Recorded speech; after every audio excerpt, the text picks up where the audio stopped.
Unda duraan dursee nagaa waaqayyoo isiniif haa ta'uu obboloota koo biyya keessa biyya alaa irratti kan argamtan hundumti keessan kallattii hundarra teessanii hirmaattota YouTube chaanaalii Obsee Kiyyaa kan taatan hunduma keessaniif akkasumas toora sooshaal miidiyaa garaagaraatiin kan isin qabu hunduma keessaniif nagaa waaqayyoo isiniif haa ta'uu akkam jirtu nagaa keessanii anis nagaa kooti rabbiif haa galatu. Egaa isinis baga nagaa keessan taatan isiniin jechuun jaaladha obboloota koo jaalatamoo arra barumsaa waa'ee baagiraawundii tokko qabadhee appilikeeshinii baay'ee miidhagaa ta'e tokko qabadhee isiniif dhufee jira. Isinis amma xumuraa qophii sagantaa kootti akka na wajjin turtan kabajaan isin affeeree jira. Akkasuma Obsee Kiyyaatiif warri maatiin taane Obsee Kiyyaatiif maatii ta'uun subscribe like share gochuudhaan nu wajjin tura isiniin jechuun jaaladha. Appilikeeshinii isin barsiisu kanarrattis gaaffii qabdu yoo ta'e immoo koomentii barreessitanii gaaffii keessan na gaafachuu dandeessu jechuun jaaladha. Egaa appilikeeshinii kana isinittan agarsiisa jechuudha. Pilaastoorii keessa gallee buufannaa ani garuu appilikeeshinii kana buufadhee qaba jechuudha. Garuu isin pilaastoorii keessa galtanii abdeet yookaan istaayil gootu jechuudha. Ani garuu istaayil godhee waanan jiruuf keessa galee isinitti agarsiisuu duwwaadha. Egaa appilikeeshinii kana akkamiin akka buufannu isinittan agarsiisa jechuudha. Egaa appilikeeshiniin kun appilikeeshinii baay'ee barbaachisaa ta'e baay'ee filatamaa ta'edha.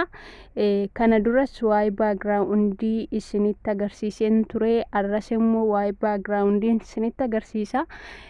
Baagiraawundii keenya yoo barbaanne suuruma keenya kaawwachuu dandeenya. Yoo barbaanne immoo akkasuma marga mukeewwan boota babbareedoo mimmiidhagoo ta'e baagiraawundii godhachuu dandeenya jechuudha.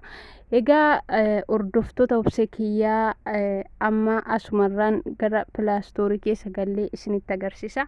Appilikeeshiniin kun kunuunsa kanadha jechuudha. Waa'ee appilikeeshinii kanaa isinitti himaa itti fayyadamni isaas baay'ee salphaadha. Lakkoomsa hin gaafatu, paaspoortiin gaafatu, homaa waan tokko isin hin gaafatu. Istaayil gootanii abdeet gootanii itti fayyadamuu duwwaadha. Kanaaf liinkii appilikeeshinii kanaa diskiriinshin booskii jalan isiniif kaa'aa yuutuubii koo jala galtanii buufachuu dandeessu jechuudha. Gabaabumatti gara kutaa barumsa koottan isiniif darba. Turtiin keessan nu wajjin haa ta'u.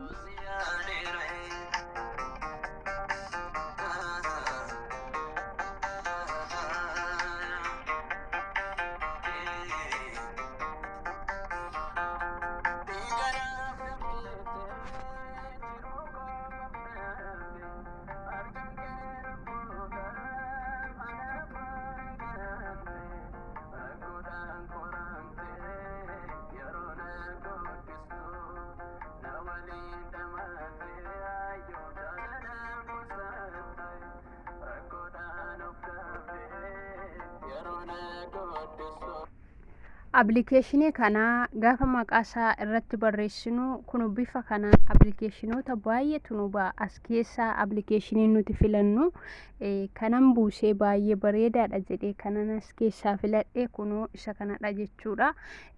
Anamma appilikeeshinii kana oppeen godhee waanan jiruuf keessa galeetinii akkamiin akka itti fayyadamnu isinitti agarsiisa jechuudha. Kanaaf isin istaayil abdeet gochuun erga appilikeeshinii kana banattanii gabaabumatti oppeen jettanii keessa galtu jechuudha. Kanaaf ani appilikeeshinii kana buusee waanan jiruufi keessa galee akkamiin akka baagiraawundii suura keenya jijjiiruu dandeenyu isinitti agarsiisa jechuudha.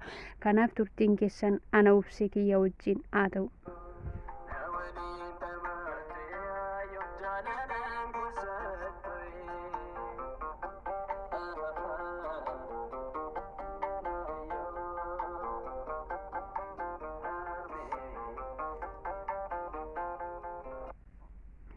Egaa as keessaa fakkeenyaa fi suura koo kanaa baagiraawundii jijjiirrachuun barbaada yoon ta'e fakkeenyaaf amma suura koo isa kana irrattan gadi tuqa jechuudha. Suurri koo baagiraawundii isaa jalqaba duraa bifa kanaan jira jechuudha. Amma baagiraawundii barbaanne filachuu dandeenya jechuudha. Kunoo gara gadi istook kan jettu kana gadi tuqna jechuudha. Baagiraawundii filachuudhaaf anamma baagiraawundii duuba koo kana giriinii marga kaawwachuu danda'a, boota mimmiidhagoo kaawwachuu danda'a jechuudha. Kanaaf appilikeeshiniin kun baagiraawundii baay'ee filatamoo ta'e baay'ee of keessaa qaba jechuudha. Kanaaf barreeffamoota hedduutu kunoo jala kanatti barreeffamee jira jechuudha. Boota barbaadan fakkeenyaaf iddoo kanatti gaardeen kan jedhu kana gaafa gadi xunnu wantoota hedduutu jira jechuudha. Jala kana wantoota hedduu argachuu dandeenya jechuudha. Appilikeeshinoota filatamoo baay'ee mimmiidhagoo ta'an amma fakkeenyaaf bifa kanaan appilikeeshinii kana duuba baagiraawundii suura koo kana bifa kanaan jijjiirradhee jechuudha. Amma fakkeenyaaf bifa kanaan waanan makiinaa duuba dhaabadhee ka'een fakkaata jechuudha. Innaa bifa kanaan jechuudha baagiraawundii keessan jijjiirrachuu dandeessu jechuudha. Jala kana yoo deemtan wantoota hedduutu jira jechuudha. Waaw baay'ee babbareedaadha jechuudha. Wantoonni jiru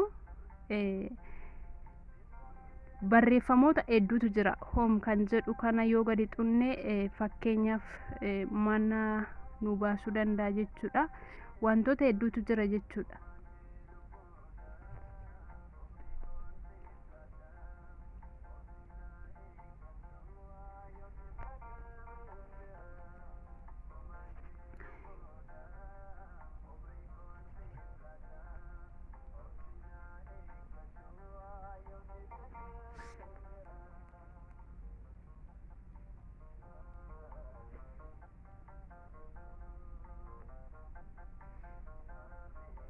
Dhiifama suurri ani filadhe kunuunsa kanadha jechuudha. Egaa bilbilatu duubatti na jalaa deebise. Jala isaa deemnee garuu barreeffamoota hedduutu jira. Kunoo jala isaa kana barreeffamoota baay'ee filachuu dandeessu jechuudha.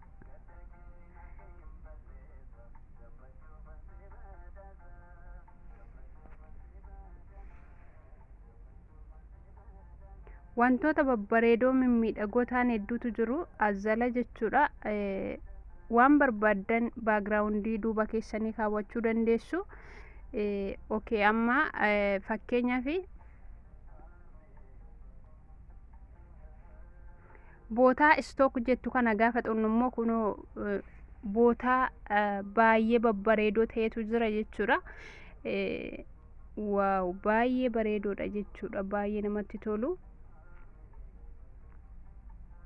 As keessaa isa kamiin filadhaa? Baay'ee hundisaayyuu baay'ee babbareedaadha. Mesti as keessa isa kanaa filadhu. Fakkeenyaaf baagiraawundiin koo dura bifa daalachaan jira. Amma kunoo bifa kanaan jijjiirradhee jira jechuudha.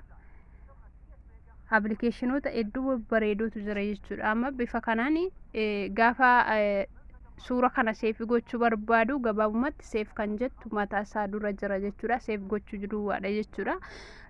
Okay, amma seefi godhee jira jechuudha. Amma immoo fakkeenyaaf suura koo kana fuudhee baagiraawundii duuba suura kooti immoo suuruma koo haa kaawwadhume. Amma fakkeenyaaf iddoo baagiraawundii duuba koo kana immoo suura koon kaawwachuu barbaada yoon ta'e fakkeenyaaf bifa kunoo gaalaariidhaan jirtu kana gadi tuqna jechuudha. Gaafa gadi tuquu bifa kanaan mana gaalaarii koo nagashamee suura kanaa filadhu duuba suura koo kaawwachuudhaaf kunoo bifa kanaan miidhagsitanii kaawwachuu dandeessu jechuudha. Waaw baay'ee namatti tola. Akka kanatti suurota barbaadan duuba itti jijjiirtanii kaawwachuu dandeessu jechuudha. Waaw baay'ee bareedaadha jechuudha.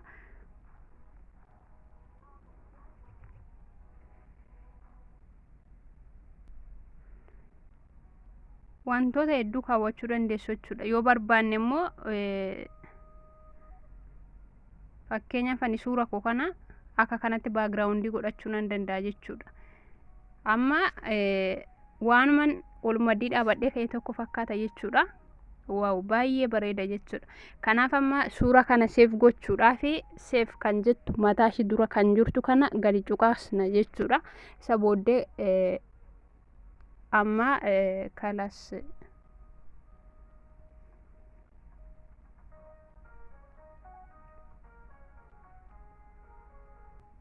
bareechaa ture yookaan baagiraawundii isaa jijjiiraa ture gaalaarii koo keessa galee isinitti agarsiisa jechuudha.